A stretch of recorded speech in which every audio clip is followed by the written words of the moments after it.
Ti si malo teži da se ne lažemo. Dobro, malo se si govorio sate. A dobro, jeste, bilo leto, sad tek bude na zimu jebote. Može jedan gas? Može.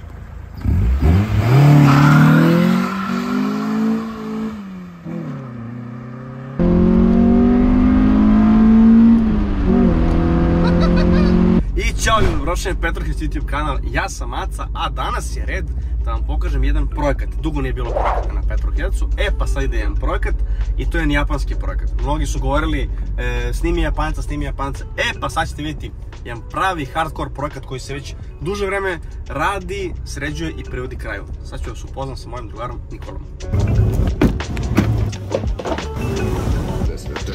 Šta ima? Evo brate, malo blejan, odmorao sam pa lep dan za vožnju i uživanje. Da, i da te ja smaram o projektu. Daj odmah ljudima pokaži da ne čekaju preći, da im ne držimo u neizvesnosti, da odmah im pokažemo o čemu se radi. Znaju da je Japanac? Evo ga.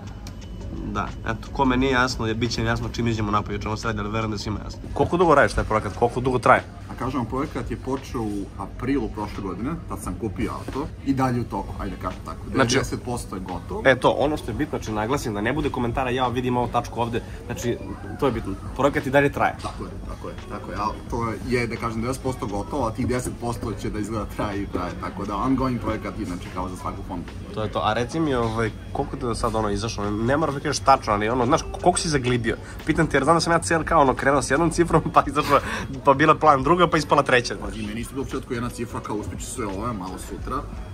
Izašao jedno 6-7 puta više nego što sam ga platio. I još ima, ali ja ne gledam to kao neko ulaganje, više to uživanje i projekat koji nema pojentu da njega preprodam, više meni da za moj užitak i šta nameram da ne svim budućnosti. Znači koštaći. Ništa, ajde da mi pokažem da malo.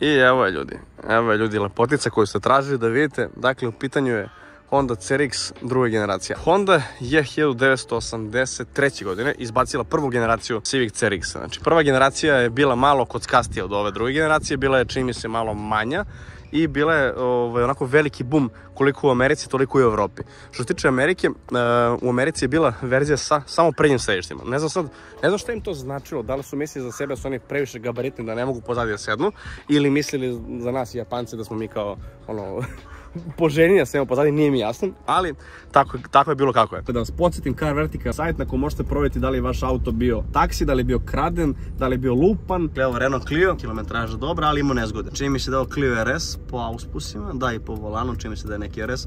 Znači evo u principu ovaj auto bi zapravo mogao da bude danas konkurencija CRX-u, to je ta neka klasa. Razvaljen momački, evo kako te auto izgleda pre popravke. Onako solidno oštećenje može se reći. Nemojte dozvoliti da vas neko prevari i da kupite auto koji je bio sastavljen, a da to niste znali. Dole u opisu imate link sa 30% popust ili ukucajte samo kod pod filmom. Nakon prve generacije koja je odlično prošla, pojavljuje se druga generacija. Konkretno ovo je CRX druga generacija od 87. do 1991. I ona je u principu postala još popularnija i digla popularnost za još nivo iznad odnosu na prvu generaciju. Nakon ove generacije pojavila se Honda CRX treće generacije koja se zvala Del Sol. Imala je onako malo onako bezvezno ime, ono kao Del Sol, špansko fancy ime koje znači sunce. Ime je dobila po tome jer je ona prestala biti, da kažemo, sportski hatch ili hot hatch, već je bila praktično targa. Bila je, znači, sportski roadster ili targa, auto koji je onako promašio po meni skroz pojentu CRX-a i nakon Del Sola, kog nisam čak ni jednoj igrici nikad ne izabrao da vozim. Znači nešto ga nikad nisam na ulici pogledao, nego na igrici nikad nisam trebao da ga izaberam. Nakon toga pojavljuje se Honda CRZ koja je trebala bude nešto kao možda nasljednik ovog auta, hvala Bogu pa nije jer je bila onako, izgledala je kilavo, dosta kilavija od CRX-a i na sve to bila je hibrid. i performansama, i dizajnom.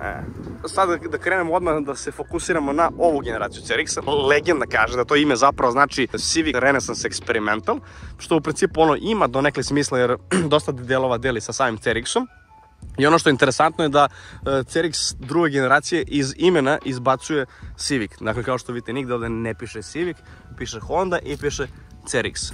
Verovatno iz razloga što su skontali da je CRX sam za sebe već postao ozbiljan brend i da je ono već ima neki svoj imidž i da nema potrebe gurati CRX u tu priču. To vreme po meni je njemu najveći konkurent bio Peugeot 205 GTI.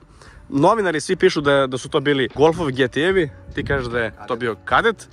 Ne kažem da nije, ali znaš nekako gas, gabariti, dimenzije, težina je jako bitna. Mislim da je 205 GT bio najpribližen njemu. Same te dimenzije, znaš, mada do duše tih godina i GS je imao ispod tonu i Golf GT isto ima ispod tonu. Sva su kola tad bili ispod tonu i vi znate da ja obožavam automobile koji su mali i lagani, toga danas nema, tako da po meni je ovo prava priča. Druga generacija dobila nezavisno vešanje i kažu se jako lako otkačenje i drugačije ga zovu još i mrtvački sanduk i kovčeg, a mi se nalazimo pored groblja.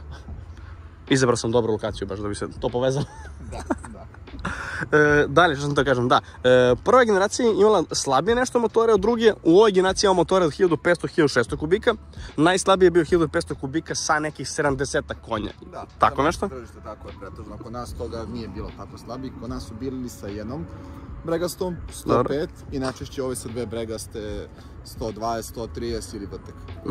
Tako je, znači ovo je verzija bez katalizatora, odnosno sa 130 konja, a one sa katalizatorom su imale 10 konja manje. Što se tiče menjača, tu imamo manuelni, kao što vidite, 5 brzina šaltač, Amerikanci su imali opciju da dobiju i automatik. Što se tiče dizajna ovog auta, ja mogu samo da vam kažem da po meni je ovo jedan od najlepših sportskih automobila. U svim Nitro Speedovima koje sam vozio, koje sam igrao, sam vozio ovaj auto. Znači Nitro Speed i Cats i Underground 2. Ne sjećam se da li je išao u Most Wanted, mislim da je čak i tamo bila. Ja mislim da jeste. I ono što samo hoću da dodam je vezano za ove klupe pozadi, samo znači vam pokažem, ovde treba neko da sedne. A ja sam se vozio znači na ovakvoj klupici pa jedno sigurno 2 ili 3 godine u školu. Moj ćale imao CRX prve generacije i u tom auto je mene vozio u školu. Zato mene i vezuje ovako nešto i zato bih ja možda i volao da ovako nešto imam kao projekat. Da ga uporedim sa Peugeotom, ne mogu, meni je ovo dosta agresivni dizajn, dosta niži, dosta širi. Znači, kroz je nešto drugačije odnosno 205-icu GTI-a, sa Karetom da uporedim opet ne mogu jer je dosta manji, aerodinamičniji od prve generacije. U suštini mislim da je ovo bio bukvalno dizajn da su uzeli Civica, skratili ga na 3,5 metra i rekli, daj da ga nasviramo da izgleda mladalački, da bude aerodinamičan i da ide 300 na sat. Ne ide 300 na sat, ali figurativno, da. Tako što se dizajna tiče, to je meni baš kako bih ja i volao da izgleda. Ovo je inače faceliftovana, da kažemo, generacija, koja ima drugačije branike, malo drugačije štopke i malo izgleda podmlađeno. Ono što je interesantno da je ovo ovdje isto, znači šoferka i to se prenelo i na današnje Honda i na današnje Civic. Meni je ovo jedan od najlepših auta koje se prave u to vreme. Kod nas ih nije bilo u tom periodu toliko, mislim ja sam zapravo pokušan setiti koje još, kažemo, u komšiluku u Zemunu vozio ovakav auto, ne mogu, setimo se mog cata. Svi su vozili GS-ijeve, 36-ice i ono klasično, znaš, tako da je meni ovo pun pogledak. Može jedan gas? Može.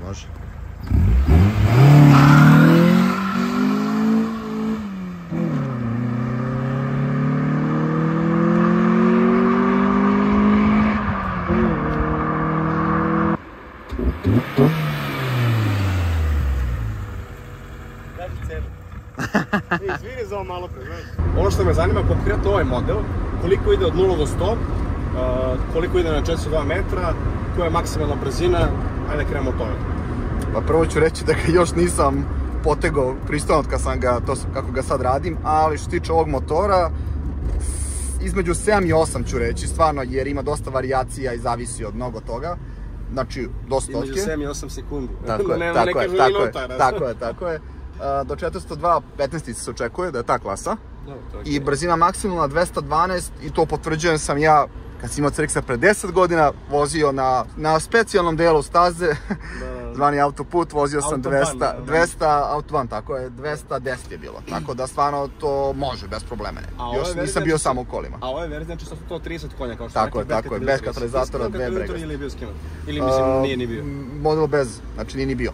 A kaži mi, VTEC varijanta, znači ja ne mogu zamisliti kako li se tek ovakav auto sa VTEC-om vozi, pošto sam vozio Đurinonu S2000 sa VTEC-om i ona bila ludnica skroz, ono.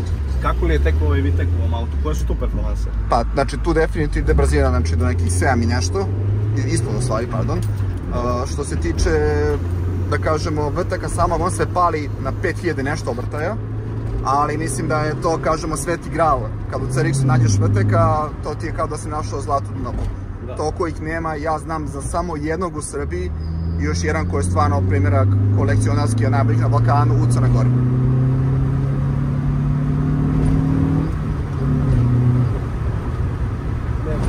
Volim da se vozim ovim starijim automobilima, toliko mi je ono rekao nešto, gotivim taj retrogas odliv. Eto, analogija, sve na analogno, nema pomoći, nema serva. Ali nije sve analogno, vidio. Da. Bukvalno sam oduševljen. Rekli smo da ovaj facelift. Šta je tačno facelift dobio, osim da kažemo i tih nekih spojnih estetskih izmena?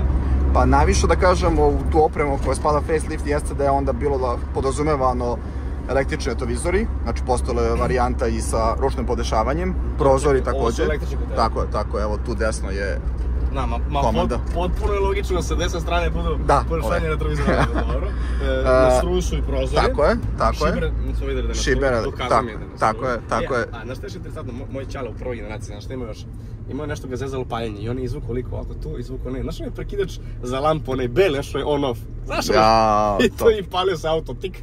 Pazi, to može biti dobro, znam da su neki ljudi radili kao fuel cut-off. Stavi ispod sedišta tako nešto i onda ne može niko upali auto. Ako uspe da ga obije, da ga upali ne može zbog tog fuel cut-offa. A snimi samo pozadi koliko nema mesta, ono.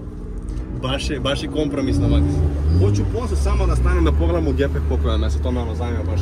Pazi, za klupicu iza, ja sam inače fan, ako ti što kažeš ovi mali automobila kompaktnih, ja sam CRX imao pre 10 godina prvi model, mislim prvi put, isto ovaj model.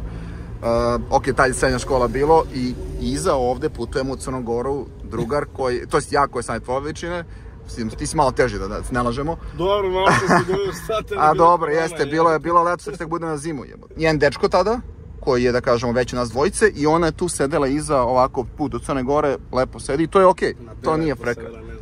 Mislim, ležala je bukvalno na ovome, ali... A kad se spusti ova klupica, što kažeš gepek u stvari, kad se spusti ovaj naslon, onda malte ne zazamo postaje karavan. Vozio sam GSI-a, vozio sam 205 GTI-a, vozio sam GTI-a, u principu uskoro ću voziti M3 E36 i nekako mislim da me ovo i 205 GTI tražu i dalje najviše radi. U ovoj verziji tvoje nema klima. Nema, tako je, postojala se verzija sa klimom, najčešće za Amerikanca, ako njih je to bilo must. Ja sam čak i našao klimu za ovaj model, to se Civica koje maltene isto sve paše.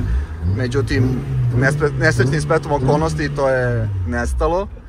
Što se tiče dodatne opreme, dolazile su verzije sa servom, meni to iskreno kvari draž. On jeste možda da kažemo, tako smo se navikli na servo, teže zamotati pri parkingu, ali evo vidiš ovako, nije problem, sve dok se auto kreće, to nije problem. I što se tiče još neke dodatne opreme, pored klime, sve ti... Čuo se kod idemo 300, ne idemo 300. A reci mi je li bilo prerano šatanje svaki put, ne? Jeste, slobodno, kažem imam, pošto je auto, da kažemo, mapiran, izvučeno maksimum od ove fabričke mape. Slobodno sad imam i za menjanje brzina lampicu, tako da slobodno ti... Nisam ga vidio nijedno, znači ja sam šatao u safe varijanti. Da, još si bio okej, ima tu još prostora. Još sam bio okej. Japanci su imali krov, tako? Tako je, stakleni panorama, to je... Pretpostavljam da je to otežavalo auto. Pa, verovatno jeste, ali s druge strane, to je meni jako vizualno, jako lepo, ali i nekorisno, pogotovo zbog sunca. Zamisli da onda ovdje imaš šiber koji te čuva, da kažemo, sunce, to tamo non stop ti udara sunce, duše naravno imaš i dodatke da ti pokriješ to, ali opet jako, to je najveća ekskluziva. I također u Japanu verzije sa ABS-om, isto jako retko u nas, mislim nema, retrovizori koji mogu se sklope. Ozbiljno. To je bilo baš ono, da kažemo, specijalitet, ali to kod nas nisam vidio. Nećeš ga vodaš, nećeš? Ne, projekat još nije gotov, kao što vidiš ima neke sitnice koje treba da se završe. Interijer nameravam sad tokom zime da mu se posveti malo više vremena. Što se tiče limarije, tu je možda najveći, da kažem, izazov zbog specifičnosti delova, jer jako izgleda jako slično, recimo krila za CRX-a nisu iste krila za Civica te generacije uopšte. I onda ti treba da nađeš baš sa CRX-a, hauba duše je ista.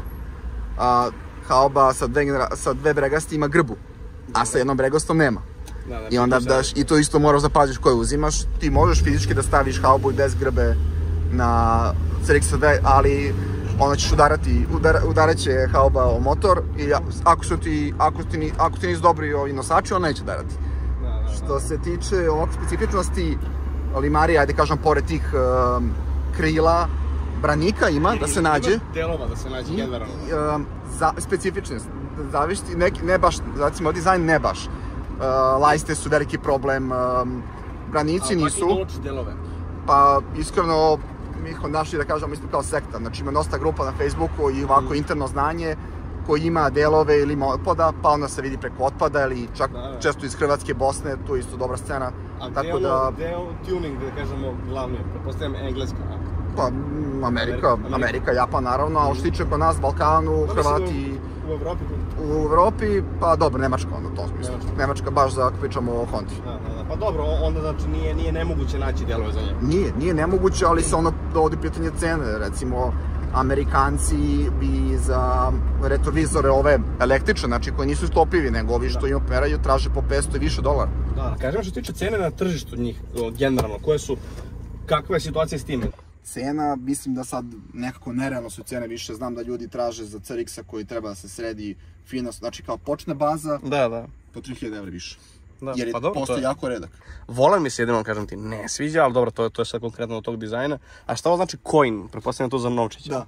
I baš piše kao coin. Da se zna. Čak imam tu neke novčiće. I baš držiš novčiće. Bože. Čekaj, a ovo fuse, pretpostavljam, to su sigurači. Da. Sve lepo piše, razumeš? Ovde sve na tabli, ovo su 4 milijovca, da? Tako je, i jedna caka. Ovako klikćem kroz, znači ako motam volan, onda kroz volana. Tako je. I ovo, za sat, ako se pritisne, radi bez kontakta. To inače, ovo je trik, jedan dosta Hondaša ne zna za to, misle da sat radi samo kad se da kontakt i to, ali ako se pritisne to duže, upali se. To je neka caka za ove Hondaše. Ono kad si s devojkom kao negde na nekom vidikovcu, pa onda ziš koliko ima sati, neđe pališ auto. Da držiš to. Dobro, muzika mu nije fabrička, to je to. Nije. Čekaj, ovdje piksla popostavljamo. Tako je. Imao su varijante u Japanu umjesto piksle, iste oblik, sve samo piše personal box. I unutra crveno velur i tu možda stavljaš svoje malo značajne. Personal box. Cool mi je ovo iza što možeš da trebaš. Da, dosta ima tu prostora. Jedino što nema cup holder. Tako je. I onda sad Amerikanci kojima to jako bitno, ovdje stvari skinu ovaj prednji deo, može se odvojiti. Na zdravlje, vrati. Čekamo već 5 minuta kada. Hvala. I ovdje stave dodatak od 3D. Aha, jedan cup holder. Ne, prekul mi je ovo. Daj zato ću Gepek otvorim samo imaš tu dole levo, to se praviš i Gepek i Haoba. Da, klasičan JDM fazon. Ovaj spoiler je fabrički koji se zove dve bregaste. Dobro. Imaš sve varijante bez, isto. Dobro. Vrtek ima drugačiji spoiler koji je dosta agresivniji, isto jako... Da, čini mi se što sam bio već. A kaži mi, šta ti još ostalo u smislu projekta da odradiš, da kažem, glavne neke stvari? Pa, glavno bih rekao, neke sitnice se reše oko Limarije. Ovo je ozbiljan Gepek, uopšte nije mali. Što se tiče Limarije, znači još neke sitnice se završe, sve ide malo bolje. Interijer, kao što vidiš, hoću da presvučem zadnju klupicu koja već pokazala znakove sunđera, zamenim bubrege na ovim kadicama, jer iskreno jako su dobre i jako mi se, želim da ostane što više... Da, fabrički. Tako je. I da promenim možda boju malo interijera unutra. Postoje jedna verzija CRX-a, zove se CRX Inclusive, koji ima unutra krem boju, kao Jugo, ako sećaš 45-ica, ima njihovu krem boju. Tako je bila unutra. Ali jako ispada cool u tom momentu koji su oni uradili. I onda treći korak nakon svega toga, ako i dalje budem bio, da kažem, dovoljno lud, turbo. Jer ja nikad nisam imao turbo, a znam CRX dosta radi, može jako lepo da ide, tako da bi onda eventualno uradio neki mali turbo na ovaj motor. Ja bi ovdje samo nebo prefarbili presvuku u crnu boju. To sam radio na prethodnom CRX-u i to ću vratno uradim isto. Ovo je eventualno krem, ali nisam siguran. Ja bi crno, zatamnio bi zadnja stakla, čisto se dobije ovo kao jedna cijelina. I to je to, ne bih ja tu nešto. Čak mi se ove točkovi sviđaju, baš mi je to cool. Točkovi su Rota, Grid, GDM, samo treba su farbovi naravno. Da. U crveno. Ne, mislim da bi išao gunmetal opet. Ne, ovo je cool. Ili kao ta neka fabrička siva. A kaži mi, šta je znači sljedeće onda, ajde da kažemo, šta je posle Civica, odnosno CRX-a? Pa dobro pitanje, ne znam, stvarno sad, ako ćemo neki možda realniji san... Čekaj, evo ja ću govorim o njega. Ajde se klanjamo da će sljedeći izbor biti opet Honda. Da, to da. Honda svakako, ili neki drugi Japanac, ali pretežno Honda. Pa iskreno razmišljam se možda jako teško naći, još teže nego CRX-a, Integra. Da, a znaš da je bila kod nas? Ja sam, znam dečka koji je vozio. Moj drugar je jedan isto Hondaš, mislim, Hondaš je povremeni, a sad je uzeo Integru u Norveškoj, pošto tamo radi i sad je sređuje. Pozdrav za Marka, znači ovom prilikom. A ako ću malo neki nerealniji san, S2000 onda. Ne kažem mene znači čekaš Đuro onda da spusti cenu. Ništa, ti uzmeš S2000 i meni prodaš ovo i to je okej. Ako će da ga lepo još bolje središ. Samo da dogovorimo cenu. To je to ljudi, da se ja pitam, mislim da ovako nešto treba bude moj sledeći projekat i vidit ćemo, možda se to i desi, možda ne ova, ali vidit ćemo. Šta ti kažem, auto ti je top, idem sad i da tražim poglasima neku za sebe. Nikola, aj zdrav. Ćao, brate.